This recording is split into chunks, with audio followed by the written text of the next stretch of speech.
Good morning, good afternoon, good evening, everyone, and welcome back. Yes, it's yours truly, Kev Baker, with another 2 hours of live radio slash TV. I don't know what this show is anymore, but I want to give a big shout out to all of you listeners out there, because without you, it would be nothing. And of course, we are going out live at the home of the Kev Baker Show on Truth Frequency Radio, where we promise you protection from deception and where silence is consent. Check out tfrlive.com.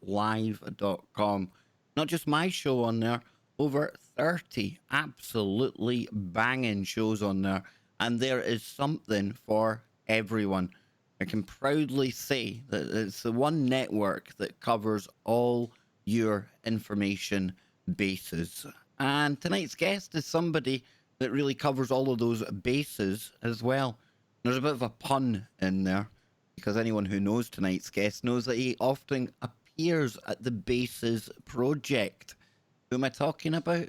Well, it's our good friend, Ben Emlyn-Jones. He is back with us today on the show. I can't wait to get into this. But for anyone out there, and I know we always get new listeners, you know, Ben is somebody that's been doing this a lot longer than I have. He's an author, he's a researcher, he's a podcaster, and he also runs a website dedicated to the latest news, views, and reviews from the world of government cover-ups, ghosts, UFOs, hospital porters, paranormal investigations, cryptozoology, hidden knowledge, forbidden history, archaeology, chemtrails. I could go on and on and on. But why do that when I've got the big man here with me? Ben, how you doing, brother? Hello, Kev. Not bad, thanks, mate. A slight cough. I hope it's not you know what. Not the coof. Not the coof. Now, I hope you wash your hands at least 5 times by the end of the show. Boris Johnson is watching you. Oh, come on, boy. I better do it then. Yeah, I don't sing God Save the Queen, though. I tend to sing something else a little bit more cheerful, you know, like, the Colonel Bogies or something. You know. I was thinking more appropriately, maybe Ring a Rosies, you know, where that kind of stemmed from. I know, too soon. But how you doing, big man? You were telling me you were at a really, really impressive conference up in Hull recently. I'd love for you to share a bit about that. I was. It was very impressive, actually. It was the Research and Witness Convention, which took place in Hull 2 weeks ago, and it was really, really good. It was the first ever of its kind, and it was a very ambitious project, a whole weekend, lots of really interesting speakers, including myself, of course, and a great number of people there. There was a UFO and paranormal photography exhibition. There was a great chance to meet lots of people, listen to interesting speakers, and of course, I think the social life is the prime reason that most people go there. You know, it's the only time in my life I get to have a decent conversation. Well, I was going to say that to you, Ben. You know, this can get a bit of a lonely chore at times, you know, stuck in front of the computer or watching documentaries, reading books, whatever it is. And sometimes, you know, our social lives can actually take an impact from that. Now, the conference I went to where I met you, the UFO conference in Glasgow, and the Bilderberg get-together in 2013, both of those events for me really kind of perked me up, because you all of a sudden realize that you're not alone. Nobody's going to laugh at the kind of conversations that we typically have. And I think it's really good, despite what speakers may or may not even be there, but just for people to network physically, as opposed to on Facebook.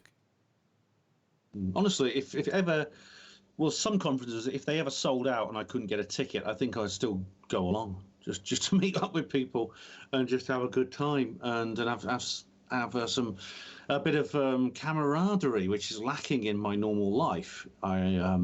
It is lonely, it is isolating when you have these kinds of ideas, and I do have to kind of bite my tongue when I'm in in the presence of certain people, and I am the sort of person who does that, because the alternative, I think, is for them simply to reject me completely. And I mean, this includes some members of my family, so I don't want to be rejected completely. This doesn't mean I won't live a lie. I won't say something that's not true, but I do sort of withdraw from speaking my mind about certain subjects when I'm in their presence, because they just don't get it. I mean, the full woo, as you call it, is something that I could only really experience with and share with certain people who also accept it, like yourself and people listening to this show. Like I've got to say hello to Jana. She's listening. She says, "May the woo be with you." So thank you, Jana. I hope you enjoy the show. I like it. And I was saying to you this, the whole woo, the woo-woo, this kind of phrase that we've kind of put on top of everything. It encapsulates all of the topics we cover, Ben. But I'm finding it's catching on. People are starting to use it. It's becoming part of the nomenclature, man. It is really cool. I'm not saying me or you are responsible for that, but I'd like to think we added to it, you know? We must have done. We must have. I mean, the word actually goes, it's actually the skeptics who invented that word, actually. You often hear it in their literature, in their places and things like that, because I actually do go along to several skeptic meetings, and I do listen to their radio shows and things like that, and their YouTube channels sometimes, because I like to get both sides of every story. And the term woo is something that they often come up with as in a derogatory manner, that it's used in a different context to the way you use it. But that's where I first heard the term. And I don't mind that term being used at all, actually. I'm actually, I think it's quite nice. I quite like it. It's something I associate with you now more than I do with the skeptics. Well, thank you very much. And Mulder, in the last season of the X-Files, he was talking about the woo. Was he? He was, yes. People credited cool. me with that one. I can't take credit for that. I stole it off of Cliff High. Cliff High used to talk about the woo-woo in his Webbot reports. And yes, so I give credit where it's due, and it definitely goes to Cliff. But I want to get into your woo. There's a lot of things going on in the world right now, but one of the things I want us to open up with would be the Mystery Birds update. We've talked about this story a couple of times now, and this was an event where we had one of these really kind of weird mass kind of events where a lot of birds had just turned up dead. Nobody really knew what was going on. Talk to us what's happening now, Ben. Well, it appears there's been a bit of an update. Now, there's the DEFRA, the whatever, I can't remember what that actually stands for, actually. Oh, the Department of Food and Rural Affairs has published a pathology report. They did post-mortems on some of the birds that had died. This happened in Anglesey in North Wales. It's an island off the coast of North Wales where over 300 starlings were found dead. Now, all the toxicology reports came back as negative. There was no bacteria or viruses in their system. It appears they were killed by blunt force trauma. There were a few that had broken bones, internal bleeding, and things like that. And the veterinary pathologists who did this investigation think that the birds actually crashed into the ground. Now, it's an interesting idea. I don't know if you've seen like the way birds sometimes flock together, especially starlings, because they can gather in huge flocks. They call them murmurations, and thousands of birds come together and they fly in very tight formations. It's an amazing sight, actually. They look like almost like a wave, or almost like a solid object, like a wave or a sheet of a single material. No human aerobatics pilot could match that performance. And indeed, it used to be considered evidence for telepathy. It's actually not. That it's just very fast reactions. So the question is, it seems strange that such proficient aviators as these starlings would dive headlong into the ground or not be able to sort of get around that. But I've seen this. story when it came out as well, and I had the same kind of reaction as you. You know, a bit weird that they would all take this evasive action and turn up dead on the ground. Now, Hmm. there's also been a video in circulation. It's gone mega viral. I've seen it a number of times on Facebook, and I rarely scroll down there. And my mum sent it to me as well. And it's all about birds, various events with birds. Some of them are doing what we are reporting here, same as Anglesey. Some of them are just acting really weirdly. They're coming down into petrol station forecourts and almost harassing the people, almost like trying to get attention. Now, the video itself, it kind of, I don't like the title of it because it says 5G is doing something to the birds. Now, Hmm.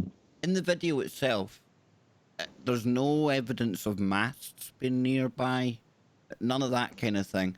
And I don't know, I think I keep a very open mind on what could be happening. I don't think just one thing, perhaps, maybe one solution won't answer all of the events, Ben.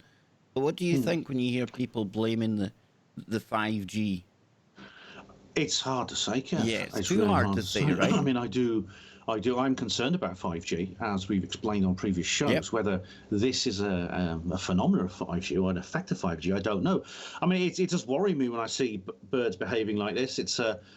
I mean, it's obviously if something is affecting them mentally, it could have serious consequences. I mean, maybe the Alfred Hitchcock scenario, which is where they basically go crazy and start attacking everybody, is a very extreme one. I mean, I've not heard of birds actually attacking people. I don't feel the need to lock my doors and put the wardrobes over the window. But Not nevertheless, yet, not yet. I do seem to think to myself, where's this going? And unfortunately, there's no answers yet. There is No. no answers. No, I was wanting to get your take on that, because that video, like I say, the title, it should just say something weird's happening to the birds. It shouldn't really, frame it in such a way. And it doesn't give any evidence, The person Mm. actually narrating in it doesn't even talk about 5G for any length of time. He's just really asking the question, what's going on here? It's just bizarre. And then you tie into that all the strange noises that we're having around the world. I'm seeing people in the chat room talking about insects and everything else. There's just something weird happening right now, dude. It's like everything's going through a change. It is, and there's nothing wrong with people saying, "Look, I don't know yet what it is." Yep, There's nothing exactly. wrong with just waiting and seeing where the evidence leads, and that's the way I'm treating these bird deaths at the moment. I know that this has happened several times across the world recently, and sometimes it's been associated with strange noises in the sky and things like that. I mean, You I often see just it with whales beaching in strange places as well. These things can happen, What causes all of these anomalies? Who knows? the whales beaching is that's something that upsets me because Yeah, I'm very fond of whales and dolphins, and it's become more common recently. And this may have something to do with the magnetic pole yeah. shifting. I know that it's often something to do with naval exercises and things like that, because of the sonar, the active sonar which they use confuses the whales. But they do use the Earth's magnetic field to navigate. And at the moment, we are in a pole shift, and it's probably going to go on certainly for as long. We're in the sort of in the middle of it, but it won't go away till long after the end of our life. I mean, these things can take 5,000 years to complete this process. So I will have to wait and see. But I mean, I think it's something, unfortunately, it's going to become more common. And we have whales swimming up the River Thames, and that's happened about 3 times now in the last 10 years. Um, oh, it's an unfortunately a natural part of the Earth's process. It's the natural part of the Earth's cycles. Yep. Yeah, I think we're, like you say, it can take a very long time for these kind of changes to occur. I was watching Suspicious Observers today, and he's got a series on the cataclysmic cycle.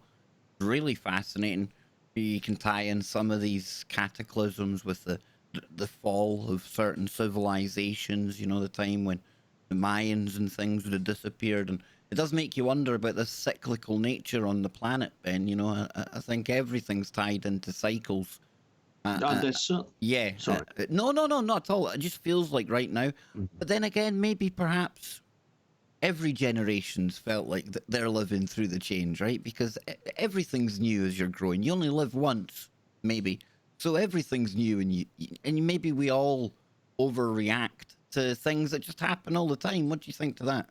It could. There's an element to that. I mean, from what we know from history, people talking, historical records of people commentating makes it very clear that every single age there was this feeling that the period that they were living through happened to be a particularly important one. It happened to be a particularly they called it times of change, crucial time, things like that. And that is a recurrent theme throughout history. It's almost like people get nostalgic for the past and they fear the future and they consider the present some kind of real turning point. But that's always been the case. That's in the human world, in our history and things like that. However, in the geological world, the world of the Earth, the lifetime of the Earth, which is much longer than humans. I mean, the 5,000 years I just quoted for the length of time a pole shift takes is it's like flicking a switch in geological timescales. I mean, these things happen like twice every million years on average. So, we are having, for example, more volcanic activity. It seems to be there's an increase in volcanic activity in the world. I've just been looking into this. Krakatoa has started erupting again. And this is particularly worrying because in 1883, there was an enormous explosion there, one of the biggest explosions the world's ever experienced. And it was heard in Australia. It changed the climate for 5 years. There were huge tsunamis that went everywhere. And this happened again. It was a smaller tsunami, but it did devastate coastal communities around the Sunda Strait, this area in Indonesia where this volcano happens to be. And Mount Etna is also erupting. That's on Sicily, the island of Sicily. Italy don't exactly have their problems to seek right now. The last thing Italy needs is a volcano erupting. Well, unfortunately, they've got another one that's grumbling as well, and that's Vesuvius. Now, that's a lot more serious because Mount Vesuvius is right beside the city of Naples. That's 3 million people potentially at risk. And indeed, we know that it's caused damage before because of Pompeii and Herculaneum, which is about 2,000 years ago, but these cities were completely destroyed by Mount Vesuvius. And indeed, they were buried in volcanic ash. And it's an interesting museum exhibit because a lot of this city was very well preserved. But it was a smaller city because the population was lower. Now we're looking at 3 million people facing a volcano. If it did erupt, it would be devastating. I mean, you'd have to evacuate the city, which would be very difficult if you had time. Otherwise, they could all end up getting killed. So, I mean, if there is volcanic activity increasing in the world, and indeed it seemed to be that way, it's the sense I get from looking at the various news stories. Hey, I don't know why that is, whether it is connected to the magnetic pole or whether it's something else. I mean, I don't personally believe that the Illuminati are creating it all. I mean, they do have the means to. I mean, I've looked into this. They do have the means to. They get far too much credit, I think, Ben. People in our kind of neck of the internet, we give that group far too much credit, I don't think they have the ability to transform the tectonic activity of the entire world. They may be able to do it on a local scale. I tell you what, though, Ben, that group, whatever name they go by now, these people that have run the planet.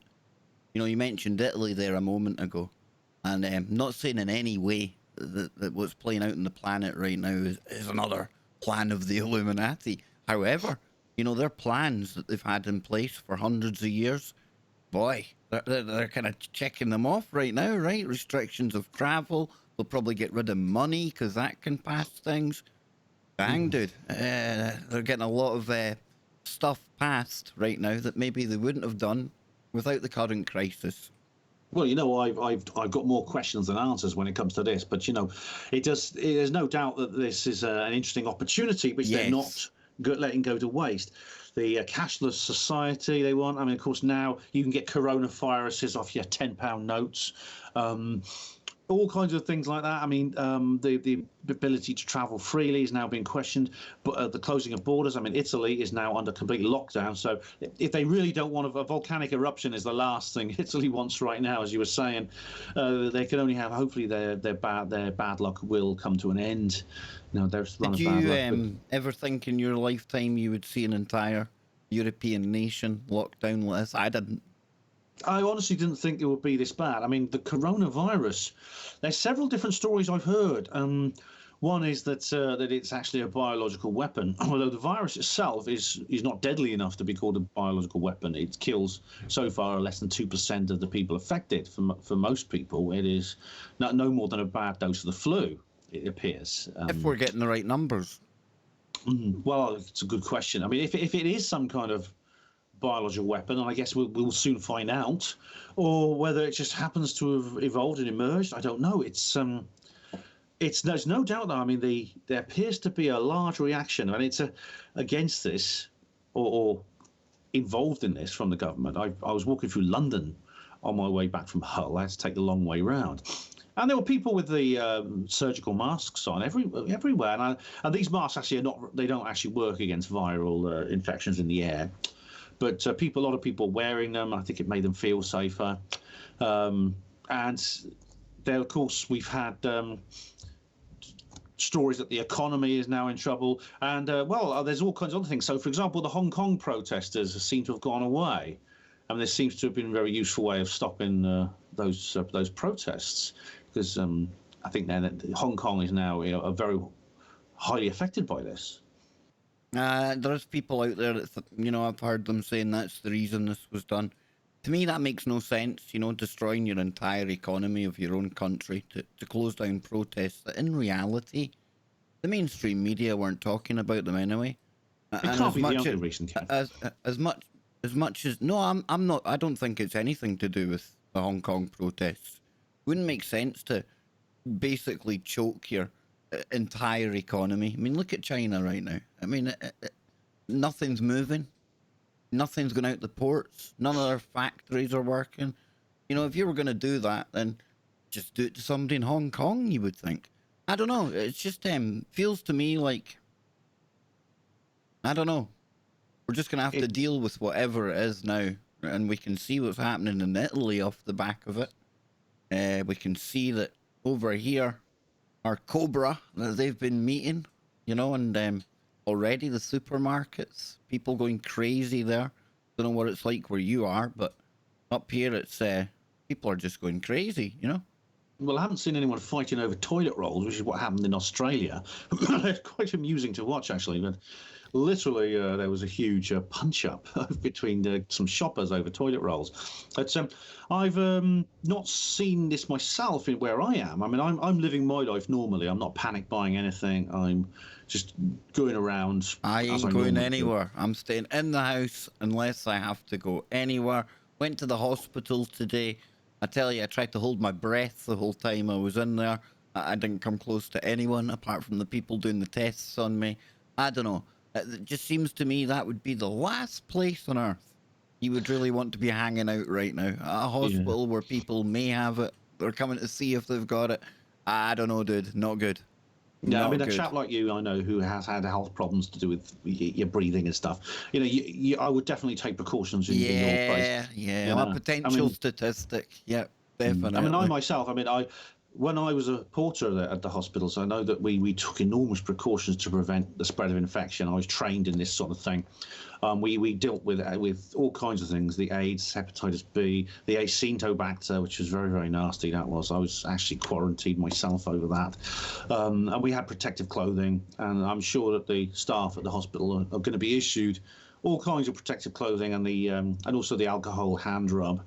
Which I tell you what, if I was still at the hospital, I'd be grabbing bottles of it and selling it on the streets, because you'd make a fortune, wouldn't you? Because it's flying off the shelves in chemist shops. There's people doing it. Yeah, I don't know. Porters are like that, There's always somebody out there looking to make a buck. Don't let any good crisis go to waste. But how this plays out from here, Ben, I suspect, and I don't look forward to this, but I think the next couple of visits to the show, we're still going to be talking about this. I don't think it's going to go away anytime overnight. How the governments play it out, that's going to be interesting to watch. And I wonder a year from now, say it does all go away. I mean, does everything go back to the way it was pre-corona? Or do some of these measures that we see rolling out in the months ahead, do they stay in place, you know? We know how Hmm. that works. We know how that usually works. It never quite goes back to the way it was before an event, right? Now, governments once they persuade the public to give them authority, are a bit reluctant to give it back. I mean, people describe it as a slippery slope down into authoritarianism, but it's actually a very slippery. It's a much more slippery slope to get out of it. France is a good example because France was placed under martial law in 2015 after the bomb attacks in Paris, which I remember we said at the time were rather suspicious. However, that state of emergency is still in place. We've seen this with the very extreme response to the Yellow Vest protests, where people have been killed and things like that. And it's actually the military that is actually helping with domestic law enforcement.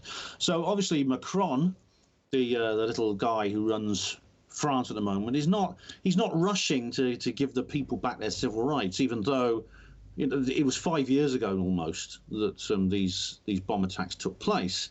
So I think we should be cautious. I mean, I will always say to people, if you go to the government and say, please, there's a problem, I'm reacting, please give me the solution, as David Icke would say, it's not a good idea. It's a very serious matter. It really is, and you know I'm no fan of old Jupiter Macron himself and his creepy little handler. I mean his wife. Sorry, Macron. We'll be back after the break. Don't go anywhere.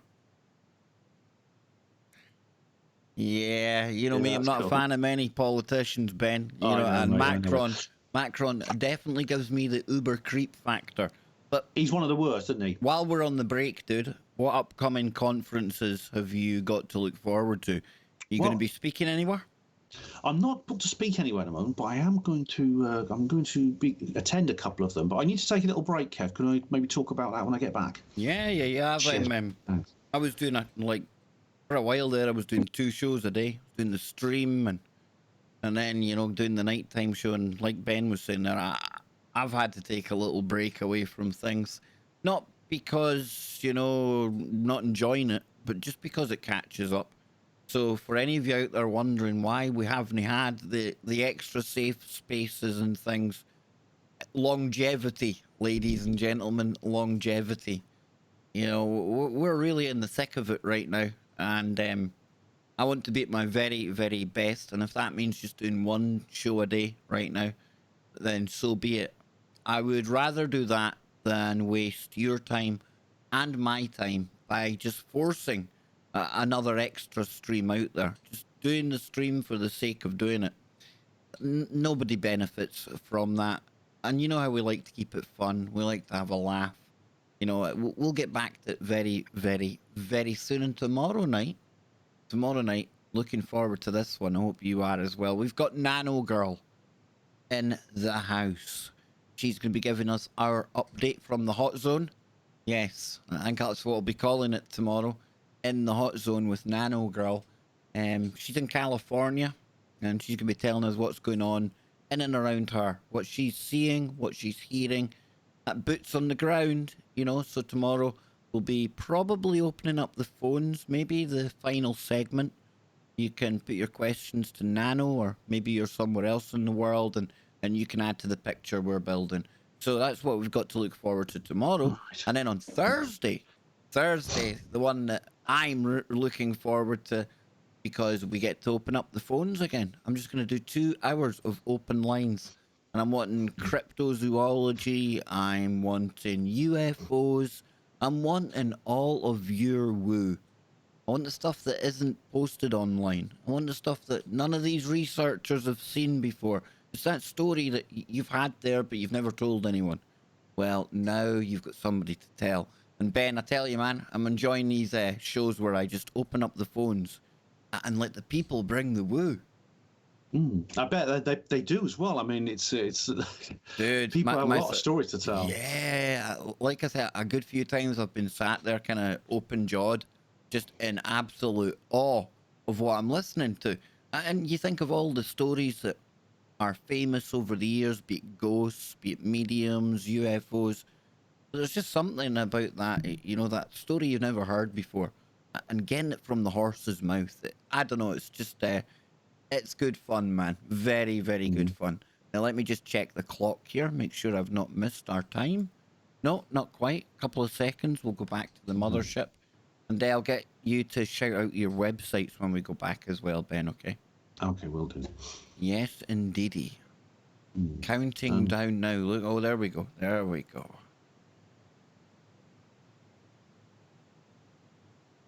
Welcome back, ladies and gentlemen. Second part already of today's show with Ben Emlyn-Jones.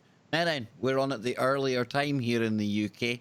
I suppose I should wait until the next hour to say this because a lot of people will be missing the first hour of the show. This is because the home of the Kev Baker Show is Truth Frequency Radio, and it's based over in the United States. Now, they put their clocks forward at the weekend, so that means we start an hour earlier to keep that parity with the US clocks. Now, I think, Ben, you were telling me it's a fortnight, right? Until our ye- clocks go forward. So I can look forward to this earlier time. And it's really nice to see you at this time because I keep you up late usually. By the end of the mm. show, usually you're knackered, dude. I feel bad for keeping you out your bed. That's the way it's always the way when you're dealing with a radio show that goes live all over the world as they do in the internet now. And I mean, it is nice actually to have this show at this time where I finish a bit earlier because I mean midnight is a bit of a late bedtime for me on a work night, I must say. But I had the same problem because I was recording the Third Rail Radio, which is the one I do every week with Trevor Murray, who's a Canadian, lives in Western Canada, and exactly the same thing happened. I forgot all about it.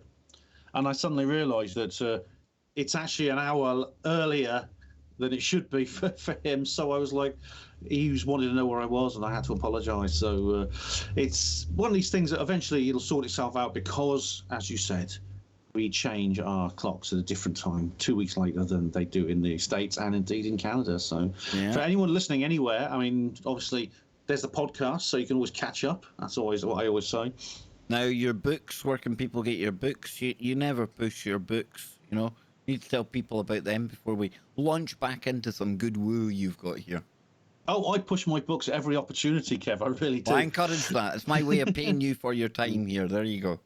Thanks, mate. Yeah, they're called Roswell Rising, Roswell Revealed, and Roswell Redeemed. It's a trilogy of novels, which is all about UFOs, Area 51, Roswell, crash retrievals, things like that, exopolitics. If you love that stuff, you'll love these books because it's asking the question, in fictional form, what would happen if we got UFO truth instead of UFO lies? And you get these books all over the world. They're just £10 or whatever the currency unit is in your country.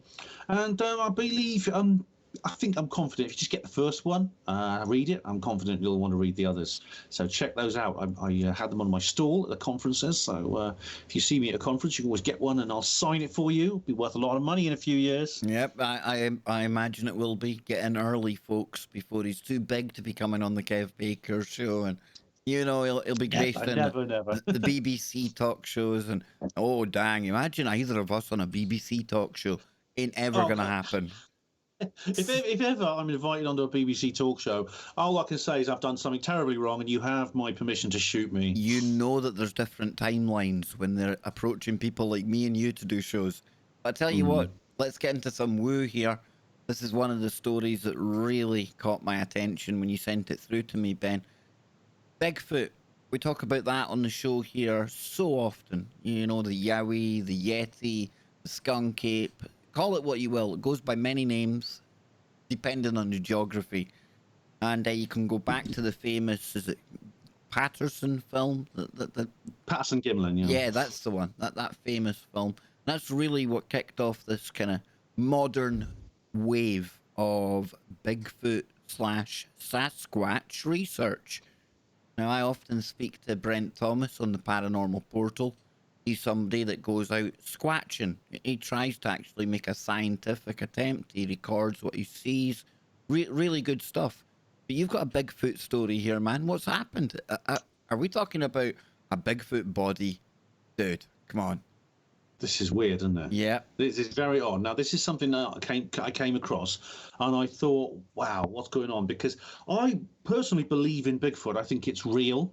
I think that the evidence is overwhelming that there is such a creature living in North America in remote areas, and indeed in many other parts of the world, similar beasts exist. Megan Deverson is an Australian researcher. She spoke at the event in Hull and did a really good talk about the Yowie in Australia, which is actually very similar indeed. Now, I'm aware that not everyone shares my view on this. I'm aware of the Bigfoot skeptics. I mean, I am someone, as I said earlier, who looks at both sides of every discussion, which means I actually listen to what the skeptics have to say. And I always thought of it kind of in that one-dimensional sense, that there was this axis between the believer, the possibility that Bigfoot was real, which I endorse, and the possibility that it's just a delusion and it's just bears and it's just fake footprints and things like that, which I don't.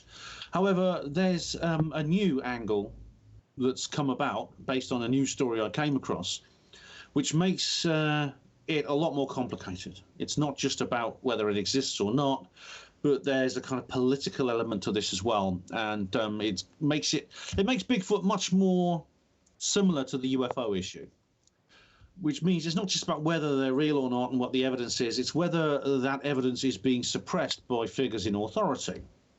And an event that took place in Pennsylvania in 2013 actually makes me think it is. Because there was a guy who was out in the woods just hunting with his gun, as lots of Americans do, and he came across a Bigfoot. He shot the Bigfoot and it was dead. He went to the police, and before he knew it, the police had sealed off several roads with roadblocks. The military helicopters were seen flying over the woods. There's a massive presence of the police and the army. It's very like what happens when you get a UFO crash retrieval, as you see in places like Roswell, like the Aztec incident, Pentuck, places like that. But that's what it sounds like to me, you know, that Pentuck incident that you had kind of told me about. This is what happens when something supernatural, something out of the ordinary occurs, right? Yeah, and it does seem it's not just beings from outer space and their craft that seems to be on the list of topics that are verboten and that people must not know about. It's possible that there are figures in government who are actually suppressing the existence of cryptids. And I'd never even considered this before. This is a completely new one on me. My friend Darcy Weir sort of told me a little bit about this. I didn't really look into it seriously. It seems he was right if this story is correct. In which case, I suppose the question is why? Because there's reasons why they might suppress the existence of UFOs, which we've talked about before, the technology, the military angle and things like that. But a big ape, a big upright ape living in the woods. Why, Kev? I know. This is the why for me. I often like to think about this kind of thing. People will laugh. They're like, Kev, thinking about the Bigfoot. No shock there. But there's something interdimensional. To me, I don't know, you call it supernatural. And that in itself gives it the same kind of woo factor as the aliens and the UFOs. It's the only connection that I can make that would explain almost Men in Black type activity. The chat room as well, you know, on YouTube, somebody was talking about this sort of things happen when you hear reports of dogmen as well. You hear people taking an interest in this. And just the other night, we were looking at a story, Ben, from Nick Redfern, and he was talking about the Men in Black. And he was talking about John Keel's work and things like that. And, you know, whether it's a haunting, ghost, whether it's a UFO, some cryptid, these, I'm not going to call them people, because there's something sometimes almost inhumane about them. They're otherworldly themselves. These investigators, Men in Black, whatever you want to call them, nothing new about them, and they always seem to turn up. It's just so bizarre. Oh, the Men in Black thing. Yeah, that is very odd. And indeed, I spoke to a chap who had been at he'd seen the Pentuck incident, and he's a chap who was very careful to guard his identity. He didn't want anyone to know, but he encountered Men in Black type beings at this particular event, and indeed, We know. I mean, have you heard of Bempton and that there near Hull, which is considered to be have all kinds of different paranormal phenomena appearing. And it's not just one, it's like a whole array of them. It's the sort of thing that John Keel would have liked because he studied that not just paranormal phenomena and UFOs, but the connection between them and the fact that very often you get clusters of not just one phenomenon, but multiple phenomena at the same time. Weird, isn't it? So, like the Skinwalker Ranch is another good example. It's often thought of as a UFO issue. And indeed, Bob Bigelow, of course, is very interested in UFOs. He bought the ranch for that purpose. But along with the UFO activity and the animal mutilations and things like that, there were other weird things, including unusual animals, not just cryptids, but pseudo-cryptids, creatures that are known species that were outside their normal habitat, weird people hanging around, which could be described as rather like the Men in Black. That term, the Men in Black, on the face of it, it's quite restrictive because when you look into the actual topic, you find that it covers a whole host of, different types of people, different events, some where there's just observation going on, other where there's, visitation, yet when they come into the house and things, it's almost like they don't know how to act, like they're out of place. It's very odd, Kev, and indeed, the classic Man in Black, that is the strange guy with the black suit and the black tie and the sunglasses and the trilby hat, that appears to be how they very often manifest to various witnesses. Not all of them are like that. I mean, Nick Redfern himself has written a book called Women in Black, because there are a minority that appear to be feminine in nature, but apart from that, they exhibit exactly the same properties as the more normal Men in Black, but they sometimes appear in other forms as well, and indeed they can be culturally specific. Now, you and I have previously discussed David Icke and his interview with Credo Mutwa, the Zulu shaman from South Africa. He says that in the Zulu culture, they have legends of beings called the beasts of the terrible blanket. And these are creatures that appear. They're very humanoid, yet they wear these black cloaks of sable antelope hide, and they're known as the beasts of the terrible blanket. And he said that really this was simply the way his culture interacted with the Men in Black.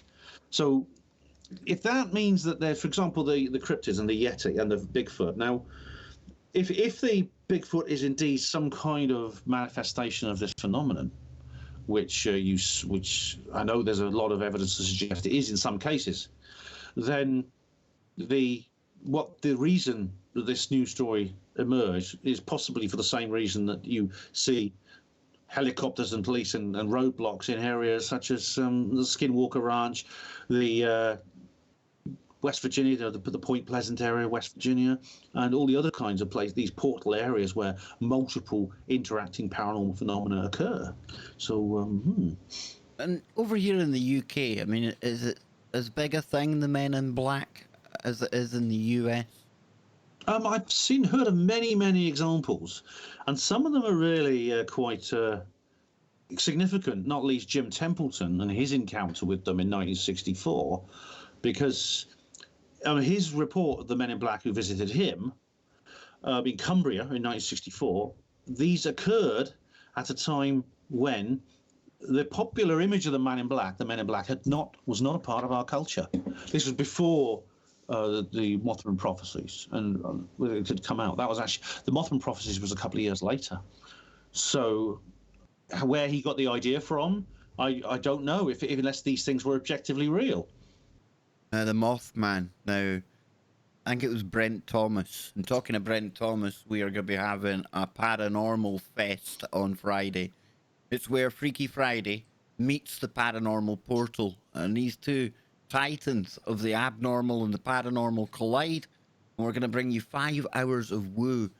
And, Brent was telling me that when it comes to the Mothman, a couple of years back, I remember covering a story about Illinois, just outside Chicago, where there had been a photograph taken of something that looked really, really strange, very, very Mothman-esque.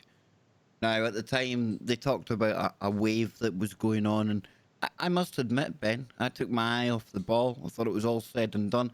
And then Brent informed me that no, this Mothman, this cryptid, been sighted in and around Chicago, still going on after a couple of Hmm. years. Again, it makes you wonder why specific locations and at these times. It's just so bizarre, dude. There's no Hmm. rhyme or reason to it. There's never been a satisfactory explanation about why these portal areas appear in certain locations. I mean, there's been some speculation that the collapse of the Silver Bridge in 1965 was the reason the Mothman appeared. This was a disaster in which a bridge which was carrying too much traffic because there was a traffic jam actually on the bridge, basically collapsed into the river, into the Ohio River, and I think large numbers of cars just sunk to the bottom of the river and lots of people drowned.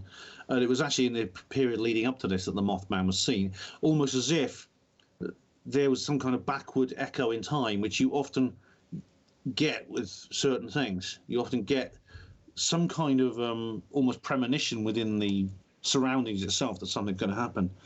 As for other areas, other locations, there's no way of knowing. I mean, I know that there was a chap at the conference actually in Hull talking about Bempton, which is very close to Hull, and he was saying that it had some connection to do with the geology. There was actually something in the way the ground is made up, the kind of rocks, and the That's way they're interesting. arranged on the Yeah, natural. because you're Native Americans. You know, they talk about how mountains are natural stargates. They And have, yeah, you'd have to think it's something to do with the rock, the crystalline, maybe. Interesting. yeah. I mean, the natives in the United States and North America talk about medicine lines, and I think these medicine lines are very similar to the ley lines. They appear, Yeah. and the what the Chinese call the meridians. You see, we have these paranormal events, these occurrences, and they're really, really interesting to us, and it's hard to really kind of nail them down what's going on. But we're only maybe just getting a taste of what's all around us, Ben. This multi-dimensional reality that we're in. Everything all playing out at once, Whether these things come here to record these events for whatever reason, I don't know. I've always had that kind of inkling in the back of my mind as well. The TV show Fringe probably steered me that way, the Observer, that kind of effect. But I don't know, dude. There's just so much more going on, and I wonder if we're even scraping the surface. Well, we've obviously got an awful lot to learn, Kev, about Yeah. this sort of thing. I mean, there's so many possibilities. And for example, I mean, if, for example, this particular case we're talking about with the Bigfoot involved a genuine cryptid, then the answer to the question why could be that it could be to do with psychology, that the government don't want us to accept that there is a creature like this existing because maybe it's so human, it's very human-like, an upright walking ape, of which we are supposed to be the only species that does that with flat feet and an upright stance, that it may give us an affinity with the natural world and a sense of our place in nature that perhaps government psychologists have warned the powers that be against. Maybe something Yeah. like that. Because we would start to ask questions like, well, where do they go to? And then they would have to start opening the multi-dimensional can of worms that they probably know all about. Could be Uh, that as well. Yeah, I mean, there's let's point out that several aliens resemble Bigfoot. For example, at the Presque Isle event of 1965, that year again, where a group of teenagers in a car were on the beach at Presque Isle, which is on one of the Great Lakes of North America, and this flying saucer landed in the woods behind them, and at the very same time, a Bigfoot came out of the woods and started attacking the car, scratching the car with its nails, and indeed, the car actually had real scratches on it. whoa. I have That was a weird never one. heard of that one, dude. Never I'll heard of find the that one. details for you, Kev. I'll get the Oh, details for no, you. that is definitely a good one. That was a weird one. Dang, dude, Yeah. dang. Now, you mentioned UFOs there. Now, is there another Rendlesham Forest documentary coming out? Not Capel Green, but another one. I'm sure I've seen an advert in the Express or one of these red top tabloids about a new Rendlesham documentary.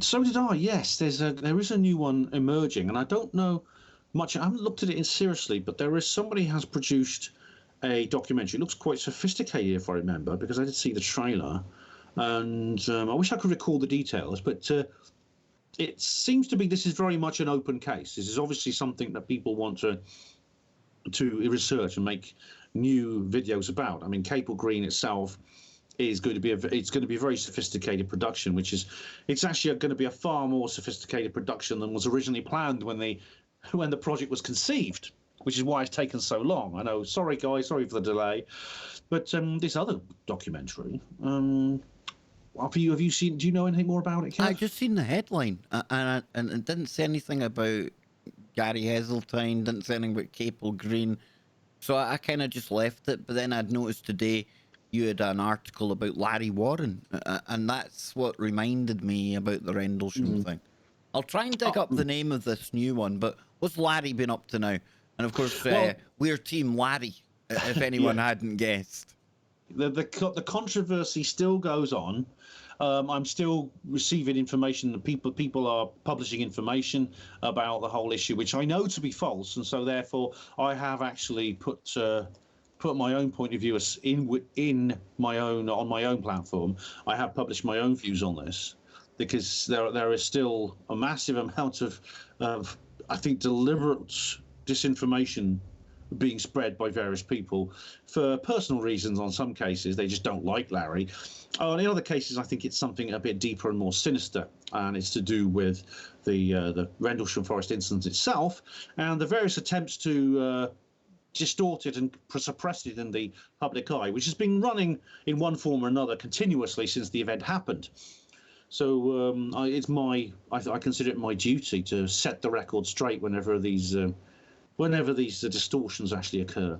Yeah, I can't find the name of this new documentary, but I saw that headline. Yes, Rendlesham Forest UFO sighting becomes legend like King Arthur. New documentary about one of the most famous UFO sightings in the UK concludes that the mystery has legend status like Loch Ness and King Arthur. So the film Codename Rendlesham. There you go. Codename Rendlesham, right? That's the name of it. Codename Rendlesham. Now, in this article, it also talks about how the potential for it being a lighthouse in the area doesn't really wash with me. But Rendlesham, for people who don't know, the Cliff Notes version, Ben, 1980 January time, right? It's actually end of December, like from Christmas to New Year, December 1980. But there's let the people know what happened. I mean, give them the kind of the brief kind of overview of Rendlesham, because I know we've always got new listeners, and for me, this now, it seems to be taking over from Roswell, and I get it, because most of the people with Roswell, unfortunately, time goes by, we've lost a lot of them. Not many living people now to tell that story. Yeah. Different when it comes to Rendlesham. Well, this is the good thing. I mean, Roswell, as you said, basically there was a space of almost 30 years between the event happening and serious research beginning. In the case of Rendlesham Forest, it was just 3 years. So it's a lot. The witnesses were still there. Their memories were still fresh. But it's now 40 years ago, and it's still around, though. It's still around. It's an amazing event that happened at Christmas of 1980, where basically some strange objects appeared in Rendlesham Forest, which is a wood in Suffolk near the coast, and it was right next to two RAF bases, which are currently being used by the US Air Force to store nuclear weapons. And indeed, the security police at those bases had to go out and deal with the emergence of these strange objects because there was a concern that these were a threat to security, and indeed, strange objects appearing near a military base are. So a large number of security police squadron personnel entered the woods, and they, on I think 3 or 4 separate occasions, and had to deal with the landing. There's no other word for it. Of this weird craft. It was described as pyramidal in shape. Sometimes it was someone drew a picture of it, so it's kind of like almost like a curved pyramid. But there was even an occasion where strange biological entities appeared in Capel Green, which is hence the title of the film, which is a field near the forest. And there was an attempt to cover it up, which, as I said, has been going on ever since. But it wasn't successful because a large number of witnesses came forward, and eventually there was even an official release, which was mentioned in 1983 in the media. We remember the famous headline in the News of the World: UFO lands in Suffolk. That's official. I mean, Yeah. it's an extraordinary case. I think it deserves to be more significant than Roswell because of the amount of evidence and the witness testimony, the documents, and things like that. I'm not playing down Roswell, but this was an opportunity that was seized in a way that Roswell wasn't. Yeah, So definitely. it's really obviously it's still fresh. It's still open case, and there's still a battle going on between the forces of those who want the truth out and those who want the truth under wraps. That's the weirdest thing about Roswell. All of the stuff that goes on the periphery of it, all of the kind of trolling and infighting, and that drama in itself, what is it they say? You take the most flack when you're over the target. Yeah. So that in itself should tell you out there, if you've not looked at that case, why such a fuss around it? Well, maybe it's because there's a lot of truth in there. And yeah, I had such a great time when we had Larry on the show. Big shout out to Larry if he does Hi, hear Larry. this, and everyone at UFO Truth magazine as well. Tino and Gary, and are a couple of great guys that are, like yourself, determined to try and get some of this information out to the public. And when we come back after the break, I've not looked at the story, Ben, but you've got some UFO stuff going on that you've been writing about. Yes. Yes, Quite we'll a get lot. into that in hour number 2. Don't go anywhere, folks. We'll be right back with Ben Emlyn-Jones. It's the Ben X Files, and we all love a bit of that. Don't go anywhere.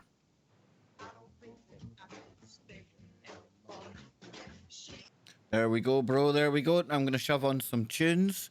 I'm just going to make a quick phone call No for work. problem, my Hold on a man. sec. No problem. So, folks, I'll be back in a moment.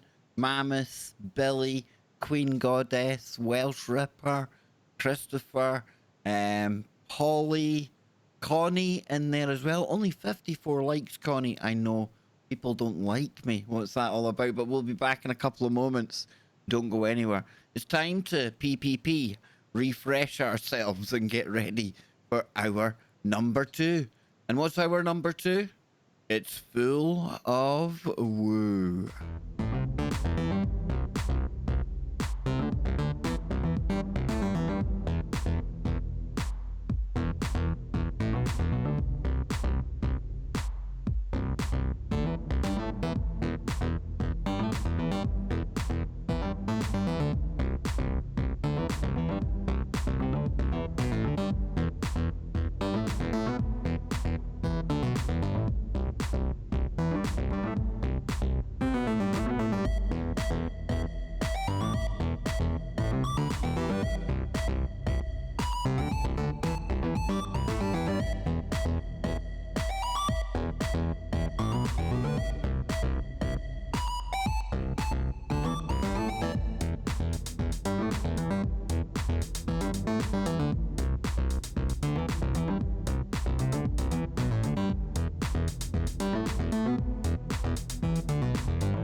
Okay, folks, so we'll be going back to the network in just a moment, but I want to thank everyone here on YouTube. And I had to kick somebody from the chat room earlier on. You know, not a wise move. You know, abusing soldiers, ex-soldiers, police, people who would be deemed, following orders from authority. Not a good idea to start calling them idiots when I was in the army. Just saying. But it's a really quick way to get yourself kicked out the chat room. So in case anyone was wondering why I brought down the hammer of Kev, well, that is why, folks. Bit of respect. You know, we're all young, and I can assure you that myself and my mates, when we were in the army, we didn't realize we were part of any kind of age-old Illuminati conspiracy. No, and we definitely did have our country's best interests at heart, even though if we may have been led somewhat. But yes, that's my explanation for kicking somebody out the chat room. Not that it deserves one, but we're going to go back to the network. Here we go. Hour number 2 is upon us today on the Kev Baker Show. I want to thank everyone for tuning in. And remember, tell everyone about Truth Frequency Radio, TFRlive.com. It's home of the Kev Baker Show, home of Freaky Friday, home of Brent Thomas's Paranormal Portal, Chris and Sheree Geo, the brains and the beauty behind the network. Over 30 shows on there. You know, it's going to be something for everyone on there. Not every show is going to kind of float your boat, but that's okay. You know, because there is going to be something there that you definitely resonate with.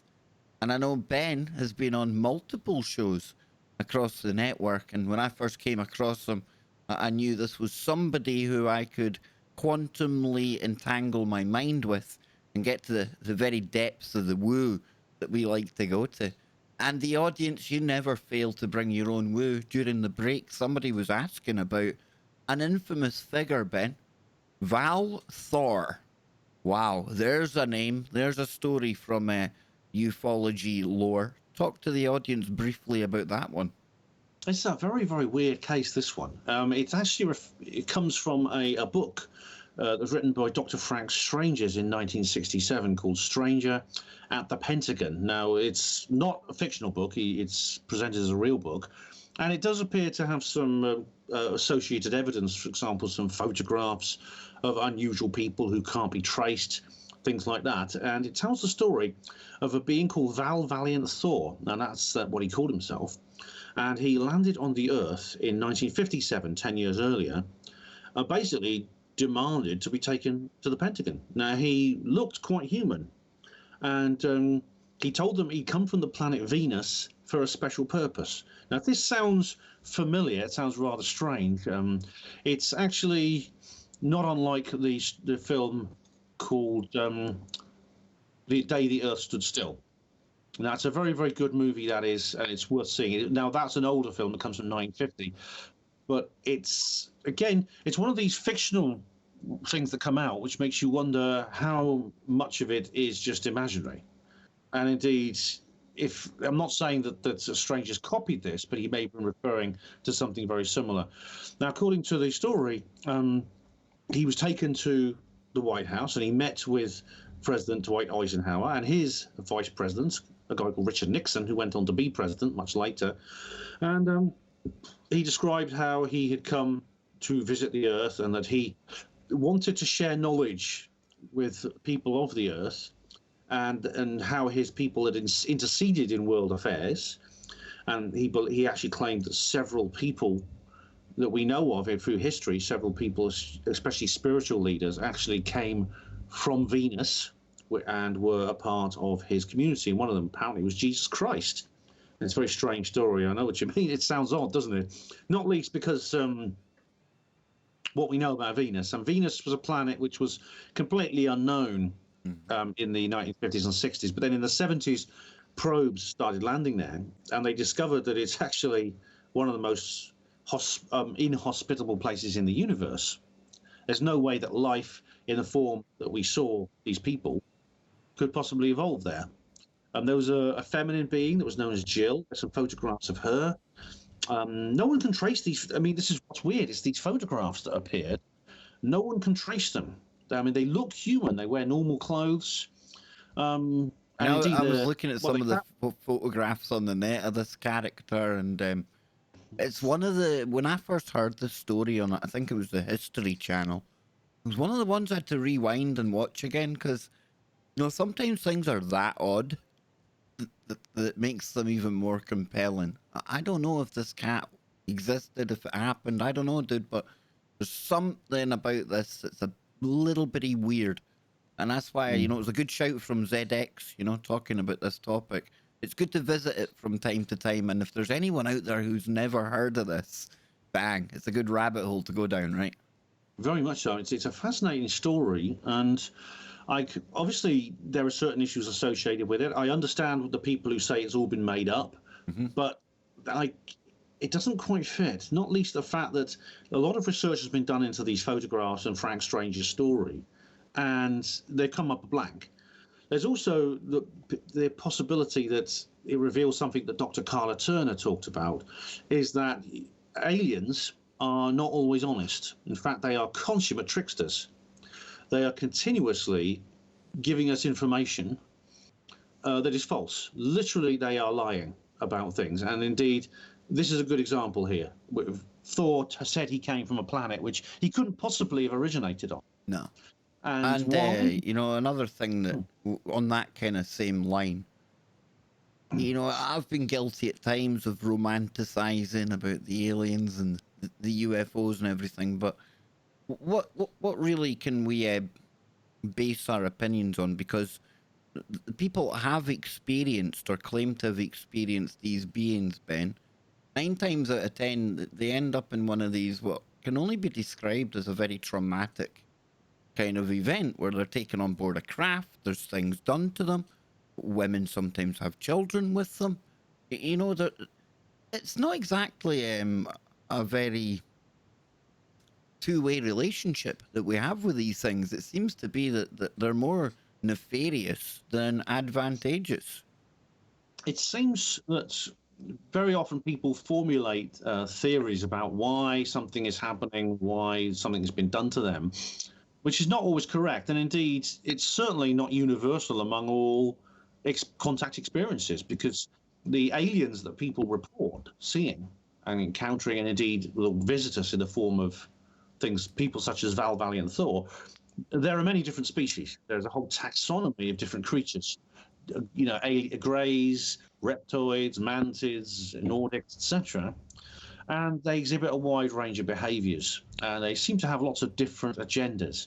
I doubt if they all come from the same place. And so it's important, I think, not to maybe over-speculate on exactly why they're here and what they want with us. Yeah, even us as one species, we don't even share the same goals and the same values. So when you start throwing in like multiple different species that have got their own kind of stories and things, it's inevitable you're going to get some good, some bad, right? Yeah, and there are certain recurring themes. And I mean, there's, for example, they say they're concerned about things which, I think most people on Earth are actually aware of as issues, such as endemic warfare, environmental destruction, and things such as that. Excuse me. But one thing I am inclined to do is believe a lot of these stories, because they come from, there's often like a lot of evidence to support them. They often come from very credible figures. Now, one of the most interesting is from a guy who is called Air Marshal Sir Peter Horsley. Now, we were talking earlier about the Rendlesham Forest incident, about how when it comes to nuclear weapons, nuclear weapons and an interest in nuclear weapons is another recurring theme of behavior or form of behavior these aliens take. Now, people who have to deal with nuclear weapons are very highly trained, and they are assessed very carefully for their mental health. And this applies to the people involved in the Rendlesham Forest incident, the witnesses, the security police squadron who dealt with this, people like Larry Warren. It's not the sort of job that anyone can apply for. You have to go through rigorous training. You have to go through a lot of assessments before they allow you on active duty in a place like that. And Larry himself went through a very long, protracted training period, his basic training, and then he had several periods of advanced training. Now, Air Marshal Sir Peter Horsley I think he was one step further than that, because he was actually on the organising committee of NATO. He was the head chief of the defence staff, and he was actually involved in designing Britain's nuclear deterrent following World War II. And in fact, he was actually a Spitfire pilot in World War II. He was played a big figure in the Battle of Britain, things like that. And then he was entrusted with the most sensitive and potentially dangerous part of Britain's defence, which means he wouldn't have had any screws loose. No, definitely not. I mean, World War II, a Spitfire, dang, dude. Kahuna's yawn size. Yawn size. Big time. Yeah. Absolutely, to go up in one of those craft and take on the Luftwaffe. Yeah, it's not something very takes a lot of guts to do that. And you know what these pilot types are like? They're very jolly good show, old boy. You know, they're not the kind of people to like let their imaginations run wild and things like that. So yeah, definitely a character. Yeah, I mean that counts actually for the Foo Fighters sightings, what these pilots actually reported, and it counts for the experience that Sir Horsley had, because he reports in his book that he met an alien, and I'm not kidding. It's literally he met an alien. He was invited to a meeting at a place in London. A lady called Mrs. Markham, who he knew, who lives in Chelsea, London. This was in 1954. He walked into a dimly lit room, and Mrs. Markham introduced him to a man called Mr. Janus. And he had a conversation with Mr. Janus, and he reported that this man was very unusual. Horsley doesn't report anything unusual about his appearance, but Thor looked very human. But he said that he got the distinct impression that Janus could read his mind. And he talked an awful lot about UFOs. Indeed, Janus was quite keen for Sir Peter to get in touch with Prince Philip, who at the time, Sir Peter was a equerry to Prince Philip, was actually a personal assistant kind of thing. And he said that Prince Philip was very open-minded. He was a man of great vision. Dude, can you imagine it though? Can you imagine you're some highly advanced alien species? You know, you've sent out some liaison, kind of some diplomat, you know, some emissary, and you turn up at this new planet. You know, you find a species here. We can talk. We're pretty educated. We're okay. And the one person that humanity would choose to put forward, perhaps somebody like Prince Philip. Oh, dang, dude! Can you imagine the report that alien went back with? We'll leave them for another couple of 1,000 years. Yeah, I don't think they're ready to come out and play yet. That could explain why they've not come back or landed. But absolutely. But you know, it's interesting. He did say things like that. He warned about endemic warfare, and things like that. And he said that that humanity was possibly going to enter a terrible dark age. And he said that the way to avoid extinction and environmental catastrophe was to enrich our spirituality and realize that, quote, God is universal, unquote. Now, this is spiritual themes, though these come up in several contact experiences. And that's not unusual. This is why I'm inclined to believe Sir Peter Horsley. I don't see why a man in his position would make something like that up and write it in his autobiography. It just doesn't make sense. No, and Paul Hellier as well, the Canadian. Another guy, yeah. Yep, there's another one I would kind of, if people are looking for credibility, you know, I mean, why would he come out and say all the things that he said, you know, and he continues to say? Well, yeah, but he's 95 years old, this guy, and he is still doing tours. He's writing a book about UFOs. He's a former Defence Minister of Canada, and he's also a retired engineer. Why doesn't he just sit back and enjoy his retirement and live in peace and quiet? But instead, he's decided to go around the world at the grand old age, as I said, of 95. Ben, you go to conferences, right? I mean, you write books. Yeah. There's no fame and fortune in this line or this genre you find yourself in, right? So, again, at 95 years old, I mean, it's almost as if he's thought, you know, I've got nothing to lose. You know, I might as well just tell my story. Much of it do you believe? Much of it do you believe? Do you think it's all true from Hellier? Do you think some of that he might have been fed this info? You know? I'm not sure. I mean, I've not looked at everything he said, but I find him and what he talks about very credible. And the point is that, I mean, I know this from a personal experience that, you know, if you choose to avoid talking about these subjects, it makes your life an awful lot easier. It does. It really. I myself have found it's caused me a lot of difficulty getting involved in this subject, and I know that if I hadn't done so, I would have lived a much, much easier life than the one I have. And Yeah, that it's counts even more for someone who is in the public eye, who's an important political figure. Whereas for sure, I'm not. I'm not educated. I've never occupied a place of authority.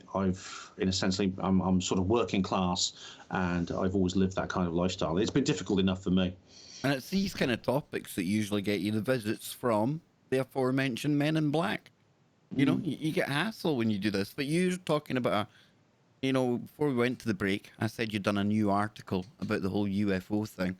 What's going on here? UFOs, something brewing. Yes, this was. I did this book about. I did this article. I'll just get it up in my notes because this was like something I really. Now it mentions felt... Richard Dolan in here. Can I just, for the audience out there, I really like Richard Dolan, and he's doing live streams on his YouTube channel. Sometimes it's just him, sometimes it's his wife. I've tuned into a couple of these. He shares witness testimony about an incident in the Pacific with a US naval ship and some kind of massive craft that went into the Pacific and down to the bottom. If you're into ufology, aliens, all this kind of stuff, Richard Dolan, I can't vouch for anyone 100%. Ben, I can. But I don't know Richard personally, but he's always seemed like a good source to me, Ben. Very much so. I mean, he's one of the people I respect the most, I think, in this world. I mean, his videos are fascinating. I've read 3 of his books, and I highly recommend them. He's done an absolutely comprehensive history of UFOs and the national security state. He's on the 3rd part of that particular series. The first 2 are really good, and I really respect him as a researcher because he'll deal with things and not necessarily tell everyone straight away. He'll keep things back when he needs to keep them back. And he's admitted later on when he publishes stuff that it's things he's known about, sometimes for quite a long time, and he hasn't been able to tell anyone. So he's not a sensation seeker. He's not out there to get his name out there first and deal with the whole thing first. I think he believes passionately in this issue. And again, like myself, he came into it from a normal life. And indeed, he'd probably been very successful as a historian if he hadn't got into UFOs. Because do you know the story of how he became a ufologist, Kev? No, I don't. No. He was actually studying here in Oxford at the university. Wow. And he was studying politics and history. He was on a course, and he did a module on UFOs. It was only supposed to be like a 1-month kind of foray into this one little digressive subject, but then he'd go back to what he was normally doing, and he was set for a career in academia, doing teaching and things like that. And he earned a lot of money and got a lot of respect and been a very, very prominent person, no doubt, because he's very, to study at Oxford again is not something that anyone can do. You need to be able to pass entrance exams, and you have to be a very clever person to study at Oxford. It's an elite university. When this module on UFOs changed his life. After he come out the end of it, he's completely transformed, and he has dedicated his life to the UFO subject ever since. So essentially, he sacrificed he committed professional suicide, basically, in order to do what he was doing. And now that, again, you've got to ask yourself, if you're a skeptic and you believe he's just making it all up and he's doing it for bits of excrement and giggles and things like that, why? Why would he do that? What is he gaining from it? Yeah. People do these things because it's real. That's why. Yeah, they want to get to the truth. And Dolan, definitely. Yeah, he's one I recommend highly. So what's going on with this current flap, dude? What's happening? Well, we've had... we're still hearing reports about sightings increasing. Massive amounts of reports of sightings increasing. We have the US Navy commenting again on the footage, the Tic Tac footage. They've admitted there's more. They can't declassify it. I think we covered this on the last show or the one before. I don't know in detail, but they can't declassify it for kind of like for extra other reasons. It's not the content of the material, but it's just what it reveals about intelligence sources and intelligence gathering methods and things like that. So, they've said there's things such as telemetry. So there may be things such as firing solutions from ships and on various objects, which. I mean, no one can pretend this is not real anymore, Captain. They really can't, which is why it was so frustrating when I listened to Radio 4 and there was an absolutely terrible program on, and really appalling, which was about this particular subject. I don't know if you heard it. No, I've not heard it, no. It's called the Infinite Monkey Cage. And this is a science program on BBC Radio 4, which I try not to listen to too much because it drives me nuts. It's presented by the one and only Professor Brian Cox. Oh, there we go. Yeah, he's just stuck to D Ream and making music, that cat. Oh, I wish he had, Kev. I really wish I liked him. I liked that band. And like you said, things could only get better, you know? They got a lot worse, mate. A lot worse. Exactly. I actually spoke to a chap actually in Hull who'd been involved in this because it was centered around Hull, because there was a lady called Lucy Beaumont who's a local comedian in Hull, and her mother was a UFO witness, and so they made a little bit of they sent some reporters up there to interview her, and it was all presented as a joke. There was like a panel in the studio where Cox was basically interviewed a number of people, and not apart from Lucy Beaumont, who was really treating it as a bit of a joke herself because she's a comedian. All the other panel members were disbelievers and debunkers, and what was so frustrating is that it wasn't even original. The talking points that this program brought up, every single one of them, were the same old hackneyed points that have been discredited not just years ago but decades ago. The people who brought them up, people like Philip J. Klass, people like Donald Menzel, people like Carl Sagan, they brought these things up so long ago, and people like us, people on our side, picked them apart and destroyed them, and yet they are being regurgitated yet again on this BBC program. That's quite surprising, because you look at how the American media have kind of changed their attitude since we have had the release of the Tic Tac footage. We've had the To the Stars Academy, and I know I've been quite vocal in my criticism of them, but it still marked a change in the media's attitude towards the subject. And yet now we're here in the BBC, it seems to have gone from the sublime to the ridiculous. Oh, Kev, we did an entire program. I remember we filled up an entire 2-hour show on this entire subject of the UFOs and the way it was being portrayed by the media. I remember. Indeed. It's a great show, that. But, it's true. There does seem to be a sea change in the way this is being portrayed in certain areas. And, if someone wants to produce a program, indeed, they have produced programs which are critical of the whole UFO phenomenon and all the various developments that have happened in them, I'm happy to listen to them, and indeed I do. If a skeptic wants to put forward the skeptic case, fine by me. I'm quite interested to hear that. What I can't abide is when the skeptic programs it's not that they're wrong, it's just they're unoriginal. It's just it just repeats of previous talking points. For me, that is it's a complete waste of airwaves, quite frankly. It really, really is. And so I was very frustrated and annoyed at this program. It's on the BBC website as a podcast if you want to listen to it. I think I'll give that one a miss. Yeah. You're not missing much. No, definitely not. And of course we had the fast radio bursts, that really unusual one we talked about the last time you were on the show.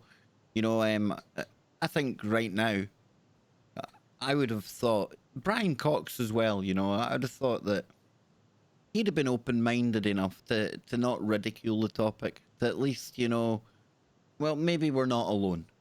Because I think, I speak to scientists, and you might think that they're all like Brian Cox, but they're not. They're as interested in this and the different ways that life could take shape and form out there. It doesn't need to be anything like what we think life is. And it's quite annoying to hear how the BBC have tackled this, to be honest with you. But not surprising. No.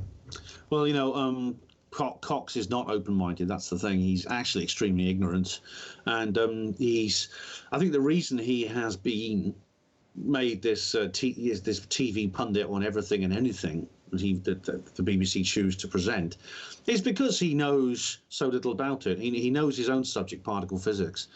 He knows almost nothing about anything else, which is why he's the perfect propaganda artist. And indeed, he has shiny white teeth and silky black hair and things like that as well. If you Why like can't that we sort have of thing. Brian May from Queen? Brian May, I mean, he's like a cosmologist or something, right? He's like a boffin in physics and things like that. He would have been a far better household face of science than Brian bloody Cox. I can think of almost anyone who'd do a better job than Cox. I mean, Boris Brian Johnson May, would do a better job than Brian Cox.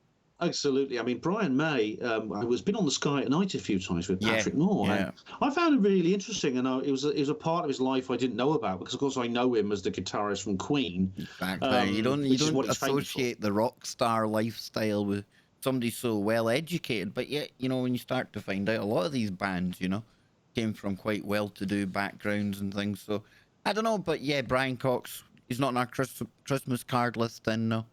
Oh, absolutely not. Absolutely not. And you know, when we come back after the break, quite interesting you bring up the BBC because we're going to be talking about them. Because anyone outside of the UK, you might not realise, but we actually have to pay for the privilege to watch the dross on the BBC or face a big fine or potentially jail time. I know, you couldn't make this stuff up, and we'll come back after the break and we'll find out more about whether or not us people in the UK are going to have to continue paying this quite obvious, unstealthy tax that all of us have to pay. It's ridiculous, folks, but it's the BBC, it's the UK, and we shouldn't be surprised. So, Ben, before we get to the break, quickly tell people where they can find your website. Well, the best place to go is Hapanwo Voice, www.hapanwo-voice.blogspot.co.uk, and there's a whole load of other links there to my other publications, and of course my books. Awesome. You can buy. Awesome. And we'll come back. We've got one more segment to go. Don't go anywhere. Ben Emlyn-Jones in the house. There we go. So we're on the break now. I'm going to post something in the chat here. I'd copied it so I didn't lose it. And it was from somebody called Welsh Ripper in the chat room. Ask about the Berwyn Mountain UFO now. Is that something you've heard of? Yes, indeed. Yes, it's very interesting. And I'm glad you also thanks Welsh Ripper for bringing that up. Okay, we'll bring that up after the break then. How's that sound? Yeah. Before we get to the beat. Yeah, that'd be good. Yeah. So who have you had on your show lately, Ben? Well, I've got I had Mark Devlin on a couple of weeks ago. Oh, he's cool. You interviewed him. I've interviewed him a couple of times, Musical Truth, but I know he's moved into some more activism type stuff now, right? Well, he's written a book called The Cause and the Cure, and he actually said he was inspired by me because I'd written a book which is basically a story, but it's about the kinds of subjects that both me and he and you are very interested in, and he thought he'd have a go at it, and he's done a pretty good job, actually. It's a pretty good book, and it's set in Oxford as well, so it's a bit of local interest there from my part. And his information in the music industry is awesome, man. What he says about the music industry is extraordinary. I'm a man from the inside because he's a DJ. Yep. He's been all over the world doing various gigs, and he's been to Goa and to places like that, and Ibiza and places like that, where you get like the party animals. And what he says is the amount of mind control and also Satanism and things like that involved in the music industry is extraordinary. And his books, I mean, I really do recommend, and his lectures. I get Ryan Gable on quite often from The Secret Teachings, and Ryan's one of these people that's able to look at a scene within a video, a movie, and he can decode things much similar way as Mark Devlin does as well. And when you start to appreciate the messaging, the symbology, the subliminals that are being bombarded at people, you know, it's quite mind-boggling when you first actually open your mind to what's going on. Your favorite music artist, you know, you can never look at them the same way again once you realize that there's all this other stuff going on. And people involved, like the celebrities, the people whose names we all know, have often been through some awful experiences to get to where they are. And Mariah Carey, actually, she's a famous singer. She's absolutely recently gorgeous. Yes. Yeah, she recently spoke out about her own childhood, and she reports how she and her sister were subjected to satanic ritual abuse. And I mean, I've only just seen this story, and I don't know what it actually entails, but it was quite what I saw was quite shocking. It was quite horrific. And again, you got to ask yourself, why would she make this up? A common tale. Mm. It's all too common, unfortunately. You Yeah, know. why would she? Yeah, why would she make this up? And of course, she was only a young girl at this time, but she goes on to become this famous soprano singer who becomes very well known in the R&B scene. Yeah, some great. She got some great song actually. Oh Some yeah. great songs. She owns Christmas. You know. Her Oh yeah, Christmas song is the Christmas song. She yeah, must make a bajillion every yeah. Christmas for that A one very song. talented lady. Obviously. Very, very, very. Now let me check the time here so I don't forget to go back to the network. I've been doing well these days. I haven't forgotten to know at least 2 shows. But tomorrow night, folks, don't forget, we'll have Nano Girl right here where Ben is right now. And we'll be getting an update from In the Hot Zone in California. I can't wait for that. And let's go back to the network. Welcome back. Final segment of today's show right here on TFRlive.com. But it's not the final show of the day on Truth Frequency. We don't roll like that. And we've got Joe Joseph, the Freedom Link, will be coming up right after the break. So don't go anywhere. And then tomorrow I will have our very special friend, Nano Girl, live from the California Hot Zone. Well, you know how I like to play with titles. You leave me, it's my bit of fun, folks.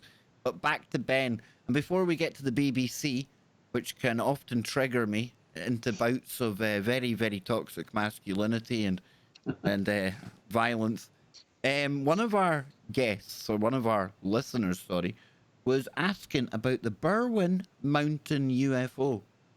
Now, what's this? What's going on? It's a new one, I think. I don't know if I've heard this one before. Yeah, the Berwyn Mountains UFO is a fascinating case. It's quite an old one. It dates back to January 1974, but it was in a case where a strange occurrence happened in northeast Wales. Now, what happened was there's a little town called Llandrillo, which is a very, very small village. I've been there, and it's very remote and out the way in the Dee Valley. Beautiful location. And there's some mountains nearby called the Berwyn Mountains. And the people in the village one evening just heard a huge explosion that shook the ground. It was like an earthquake.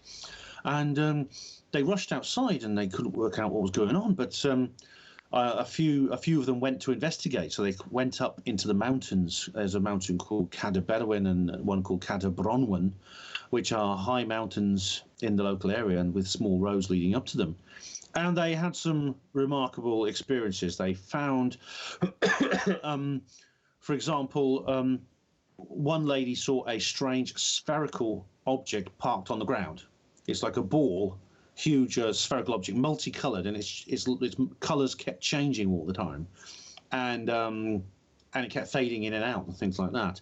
There's a guy called Scott Felton who's I know actually who's done a very, very interesting research project on this, and I do recommend the very interesting video on Rich Planet TV about this where he appears, which goes into this in detail. Now, it's never been solved, this event, because what happened is it appears there was some kind of response from the government, and this is curious because there appeared to be troops and other individuals, including planes and things like that, in the area already. Now they were not in the exact spot where this happened, but they were camped nearby at a forward operating post, and so they apparently was a lot of presence of there was army lorries and people like that in the village. People seen with torches on the hillside. So what it was is still unknown. It's still unknown, but it definitely happened. It was reported in the news that they reported as a loud explosion. There's a cover story that it was some kind of earthquake, which it wasn't. So what was it, Kev? Good question. That's a weird one. Yeah. Good question. And Rich Planet TV, they've got a documentary on this. Yeah. Yeah, very, very good one. Which goes into this in detail. Will we find out ever again what happened, or it's hopefully, but we don't know. Yeah, isn't that always the case? Will we ever get to the truth? Hopefully, in some of these cases. Now then, let's go back to my favourite broadcasters in the world, the BBC. And we were talking, or I was hinting at the fact we would be getting into the TV license, that Hmm. ungodly thing that we're made to pay over here in the UK, despite the fact that most people no longer even watch the drivel that is put out on that channel. I think most people watch it. It's like car crashes, right? You don't want to look, but you take a look anyway. You look through the cracks in your fingers. It's awful. Are they going to get rid of the? I'm sorry, this isn't a license like they say. It's a tax, right? I mean, if Hmm. you don't have one of these things, you're basically you're meeting the long arm of the law for not having a license to pay the BBC. It's insane, man. It's absurd. It's something I think there's a couple of equivalents in some countries, but it's quite rare. And that is that there is a publicly owned television service which is funded by a special extra tax. And the TV license if for people is actually £154.50 a year, which you have to pay. Now, as you just said, it doesn't matter whether you watch the station or not. Just owning a television set is the only requirement. And it doesn't even matter if you can't receive it. There's been some cases of people who have not paid because they can't pick BBC up. Lucky them. And so they say, well, look, I can't watch BBC, so why should I pay for it? And they refuse. And they say, no, not good enough. You own a TV set, you got to pay, and that's it. Can you imagine how pissed people would be in other countries, like say in America, right? People that don't watch Netflix or anything like that, but Netflix come in and they take out a year's money out of your Yeah, bank account, even though you don't watch it. But I don't watch Netflix. Well, it doesn't matter. We're still taking do. that. Yeah, we're taking it. It doesn't matter. You, You're not going to pay it. Well, we'll get the police onto you. Yeah. if you pay, and I mean, honestly though, if I would say to people, obviously I don't want to get Kevin into trouble here, so I've got to be careful what I say for legal reasons, but suffice to say, for those who choose to evade, there is a rather large backlog in the courts because it's becoming more and more common, which means that for those who choose to evade, it's unlikely you'll be prosecuted within your lifetime, the way things I are going. like that. I want that in a T-shirt for those who choose to evade. That's brilliant, man. Brilliant. But I'm not advocating no, anyone of breaking the course not. law. I'm Oh, just absolutely not. Yes, I mean we wouldn't want to do that. But it's hard to put an entire nation of people through the court system. And like you're saying, I think more and more people are saying to heck with this. This Well, is you know, ridiculous. actually, this is the reason why things are looking up because the government have announced that they're taking serious steps to review this funding model, which is I don't think they're doing it out of the goodness of their heart. I You think they're just pay doing for it for people to propagate government like talking points to you. Yeah. Wow, what a Yeah, it's- system, eh? In terms of psychological warfare, this is basically us forging our own shackles. Yeah, They're it's making like us forge our Stockholm own syndrome, shackles. man. Even watching it's like a form of Stockholm syndrome. I can't bear it. I just can't No, bear it. I no. mean, there's occasionally good things, but we just talked about this awful program, The Infinite Monkey Cage, and indeed that's pretty typical actually for the output of the BBC. And I think this is rather what you'd expect because they're kind of in a kind of lemonade stand existence at the moment, which means it's rather like many people do when they're paid for something, regardless of the quality of what they produce and regardless of whether people watch it or not, they tend to let their standards slip quite badly. And this goes for every single person in any form of work. And so the BBC are basically putting out whatever they like, and don't care whether people watch it or not or how good it is because they get paid at the end of the day either way. And this, it actually tells. You can actually tell this is the case. And I'm not even going to go into some of the scandals involving Jimmy Savile and other things, which I think, in and as themselves, they end the debate as far as I'm concerned. I mean, we're literally paying for child abuse. You pay for your license, you're paying for child abuse. Yeah. It's literally that bad. And so I don't want to. I wouldn't. I mean, unfortunately, the TV licenses, I pay a single block rent and everything's extracted from that in my home, so I don't get that. But honestly, it's disgusts Someone me. took away your right to evade? How dare they? How dare they? It's only for How anyone dare I can you? understand entirely why people feel uncomfortable with this. That they are, and what will happen? I hope will happen. Firstly, I hope that all the scandals to do with the media, which we talked about when we were discussing Mark Devlin, to do with child abuse and things like that are uncovered. But it would also mean that if you have a subscription such as Netflix or Sky, you do have to produce things that people want to watch, which means you have to mind what you're doing. You have to try your best to actually create a quality product. You really, really do. And so any institution which is a subscriber-only output would do so. And I mean, the reason the BBC hate this sort of thing, and apart from the fact they've been been arrogantly wallowing in this pool of money for their entire life, is that they know that if the current way they're working, if they were to become a subscription-only service, how many people would actually pay for it? How many people would actually pay what you pay for Netflix to watch the BBC? I sometimes turn it onto their news, and it's just laughable. I mean, all mainstream news. I mean, Sky. At least they do it. You know, they employ very attractive young ladies to at least sell you the propaganda, and that in itself, it makes it a bit more palatable. Being the toxic male I am, you tune into the BBC, and they look like female versions of Jimmy Savile. It's not pleasant, dude. With the exception, I mean, obviously, I don't watch. I only watch World Business Report for Tanya Beckett. I mean, I must admit that. You see, but with some exceptions, yes. What can I say? I'm a very toxic man.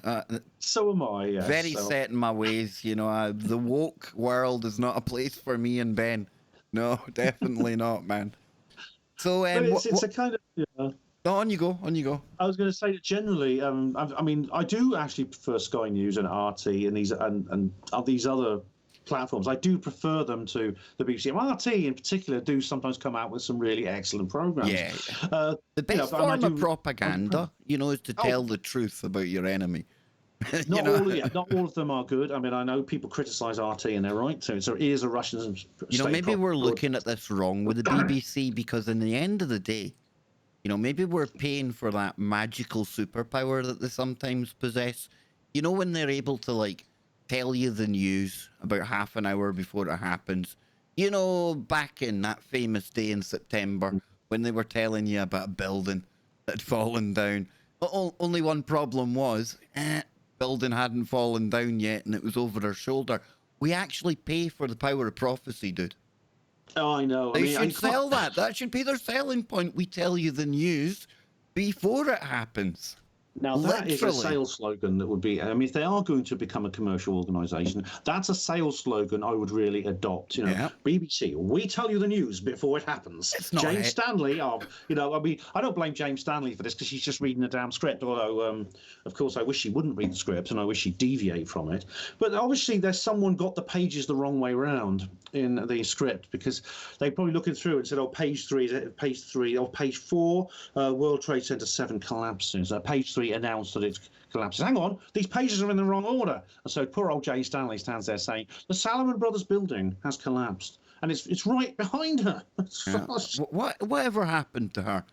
Did she end up going round galas and town kind of festivals, reading tea leaves or telling people's fortunes? She could have made a fortune, man. I don't know, Kev, but I did write her and ask for a tip for the 3:30 at Doncaster. Oh, she never got back. How dare you? Oh, you've triggered Greta and everything, I'm telling you. So, Ben, what else have you been looking into, man? What other UFO, weird type shenanigans, paranormal stuff? You know what the Kev Baker Show audience love. Oh, well, of course. I mean, some of it's just fun, Kev. Some of it's just amusing, and I look into it just because it's fun. You have to have fun, because if not, like some of the topics we mentioned there along with the BBC, that gets pretty heavy pretty quickly. So I think you have to sprinkle things with a little bit of laughs along the way, or else it would drive you mad, Ben. Oh, you have to laugh. I mean, a lot of people are writing to me, and I feel almost guilty because they were writing to me in all seriousness. And they were writing, Ben, did you know that jet aircraft don't need fuel? And I said, what? Oh yeah, it's a big secret. It's an industry secret they're keeping from us. But they run off compressed air and they're not telling anyone. And so I thought, wow, very, very interesting. So I decided to look into it, Kev, and treat it as a serious subject. Although, of course, I must admit, I did do it to have a laugh. I really did. Oh, how many people did you trigger along the way, man? I have to apologise. I mean, I know that some people are going to get offended by this, regardless, and I can't help that. But I did treat it as a serious hypothesis, and I made a video about it. It was a Sunday afternoon, and I was bored, and so I thought I'm going to make a video about this jet fuel hoax. I'm going to. Hey, if And birds don't need jet fuel, right? I imagine that's one of their major kind of selling points. Well, they said, for example, that they look at the way the engine works. It doesn't run off. It's not. It doesn't run off any fuel. It runs off air. And I looked into it, and after treating this as a serious subject, semi-seriously, I did actually conclude in the end that jet aircraft actually do need fuel for various reasons. But Oh dear, I man. did look into it, and I did notice that a lot of the people who are involved in this and promote this are also keen on the flat Earth. I noticed that. So I'll need to tell. I've got a young astrophysicist comes on. He was on yesterday, and he just loses his mind when it comes to anything like this. And I haven't told him the jet fuel one yet. His head will start spinning like the Exorcist movie when I tell him that. It's really funny, actually, Kev. It is a really funny thing that I mean, because of course you'd have to. If jet aircraft didn't need fuel, how many people would have to know? And I started working out basically every engineer going back, the Wright brothers, and all the people who in the fuel industry as well. That's a lot of people to keep stum, No, I know. I mean, I know very well. I mean, I don't go along with Rupert Grimes. What's his name? Not Rupert Grimes. He's an actor. Throw him under the bus. But he was a statistician from Oxford who came up with this idea that conspiracy theories couldn't happen because everyone would have to know about it, and you couldn't get that number of people to keep a secret. Now, I know, Kev, you can get large numbers of people to keep a secret. You can, but not to that extent. Not to the extent that jet fuel is not needed. Yeah. And I like to say, look, I said to these people, why is it if free energy is suppressed? Because these people said, oh, Ben, it's all done by the Schauberger coils and things like that. And I said, yeah, I know that there is, Victor Schauberger, and what he discovered is a real thing. Indeed, others like Viktor Grebenikov, this Russian guy. But why would they suppress this and then put it out under everyone's noses and just ask millions of people in the aviation and airline industry to keep quiet about it? Yeah, it doesn't make sense. It's the same as I often get challenged about satellites because I mention I communicated via them in the army, and that's okay. But when you start to think about that, all the people that are involved in building all the components, the tiny bits that go into making up the bigger satellite, and then the launching of it, the tracking of it, everything. That's a lot of people to be, kind of putting an act on.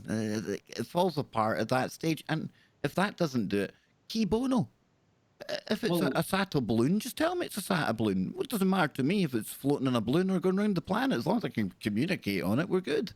Well, it means that you are part of the flat Earth conspiracy, Kev. You yourself are part of this thing, which silences, keeps that hides the truth about how the Earth is flat. And I mean, the thing is, if the Earth was flat, I mean, I asked Mark Sargent about this, and I know he's got a show on this network, and I no disrespect to the guy, I don't mind him. I had a good conversation with him, but why would they? Why would the Illuminati care what shape the Earth was and whether we knew about it? And he said things like, I think he said something. I'm sorry if I misquote you, Mark, but you said, because it lowers it makes us feel more insignificant within the universe if we believe we're just this pale blue dots, as Carl Sagan called it.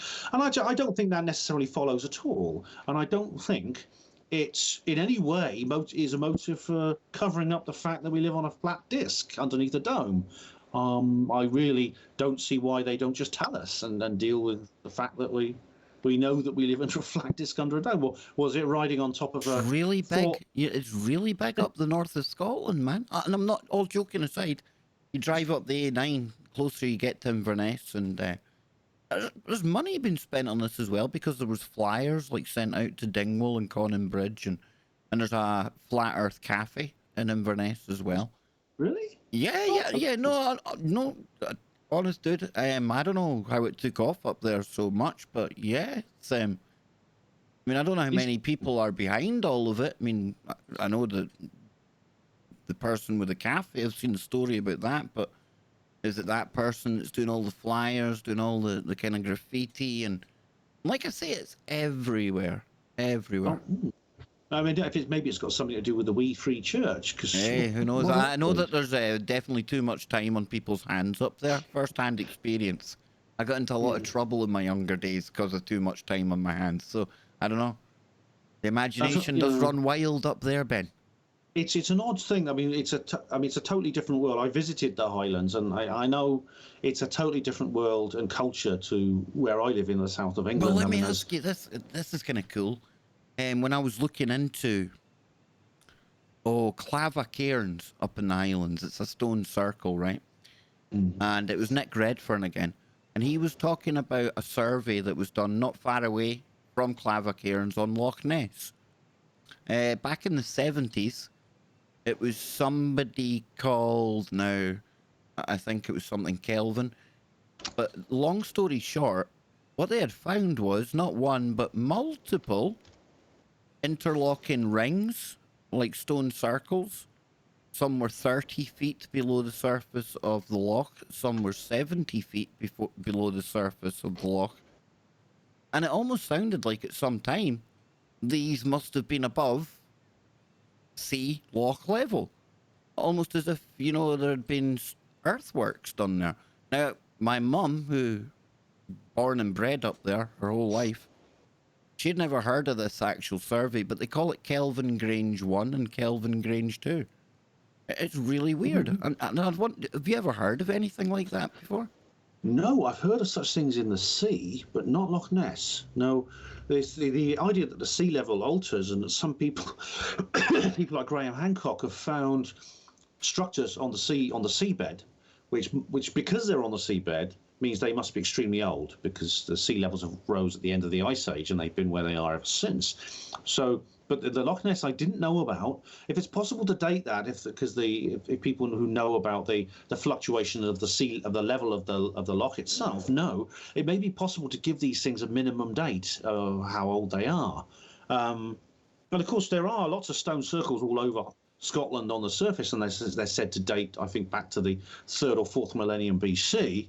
Yet, if it turns out that these things might be a lot older, we could be looking at a far older civilization in Scotland that constructed them. Yeah, here it is here. Now, Kleinhenge. I beg your pardon. I was calling it Kelvinhenge. But it says here that in the summer of 1976, where I was born, it wasn't noted for me being born, however, it was the hottest year on record in the UK, and something that anyone of a certain age and who lived through it can attest to. By June, the temperature was already up in the mid-80s Fahrenheit, and on July the 3rd, it peaked at a pulverizing 96.6 Fahrenheit, which is certainly hot for the UK. That scalding period was noted for something else too.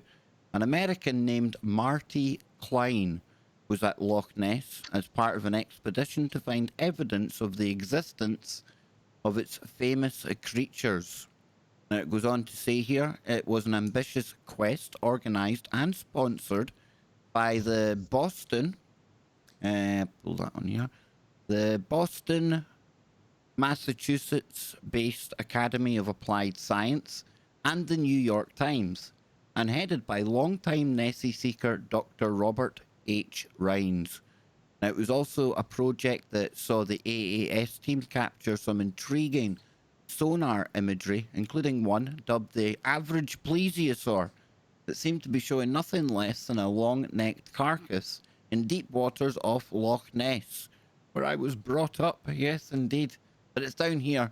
It says, while using side-scan sonar technology in the waters near Loch Ness, or near the village of Loch End, which can be found on the northeastern end of Loch Ness, the team stumbled upon something hitherto unknown.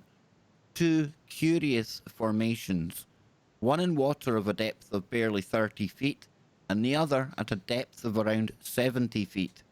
Now, they were described as a mother lode of stone circles, big ones and little ones, single circles and circles intertwined with others, circles laid out in a straight line, and circles in no particular order. And given that Marty Klein was the key figure in the discovery, they called them Kleinhenge 1 and Kleinhenge 2. Interesting, eh? That is very It goes interesting. on to talk about the construction of the Caledonian Canal, but nobody can ever remember any, stonework being done like beneath the surface of the loch.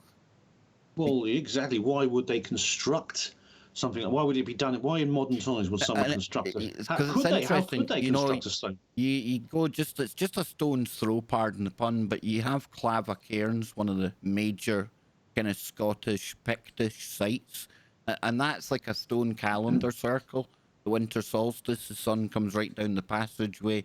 So there are earthworks up there, Ben, but I was blown away to find out that there's potentially some in Loch Ness. You talk about a place that doesn't need any more woo, but there you have it, brother. That is fascinating. I mean, the Picts are really amazing people because they spoke a language which is similar to Welsh, because in place names, they left place names behind like Aberdeen, which sound a bit Welsh. And also they created stones with pictures on and various carvings, which are absolutely fascinating. You can find them all over the north of Scotland. They just found a new one, actually, being buried in someone's garden, I think. And they're said to have originated only from about, I think it was 900 BC. But obviously, if this is the same culture that's building stone circles beneath the surface of Loch Ness, they may go back a long, long time, maybe many times older. And it's impossible to know until maybe someone who knows about how the fluctuation of Loch Ness has happened. Yeah, it's fascinating. So thanks for that. That's a new one on me, Kev. I thought I knew them all. I did. Well, growing up there, I thought I'd heard it all, but no, that was a new one. I do remember when I was in school, though. This was a weird story. They were surveying the loch, and they found stone pillars. Now, it was thought that they were used during World War II, practicing bombing runs for the RAF, things like that. RAF denied all knowledge of them. And they were said to be some man-made structure in the loch, and nobody could remember anything about it. And I'm going to have to dig into that more, because that's one of the untold local stories of Fort Augustus. So more woo to come. And Ben, I want to thank you for coming along again. We'll have you here back again next month. I hope you've enjoyed the earlier time, Ben. Oh, I have, yeah. Back to the normal next time, but that's absolutely fine, Kev. Back to burning the midnight oil the next time you're on. Yeah. Thank you very much, brother. And thank you for having me. Remember, folks, check out Ben's work at hipanwo-voice.blogspot.com. There we go. And a big thank you. Man. Yeah, almost 300 people on the YouTube right now. A big thank you to all of you. Now, I only usually get about 150, and 180 myself, Ben, so I can tell you for a fact they're here to see you today. So, thanks very much, everyone. Thank you for tuning in. No, we like these topics, man. That's why I enjoy these shows. This is the kind of thing that, if we didn't have a show, Ben, if there wasn't, like, all of this alternative media, I bet you me and you would still be digging into these kind of stories right now on our own anyway.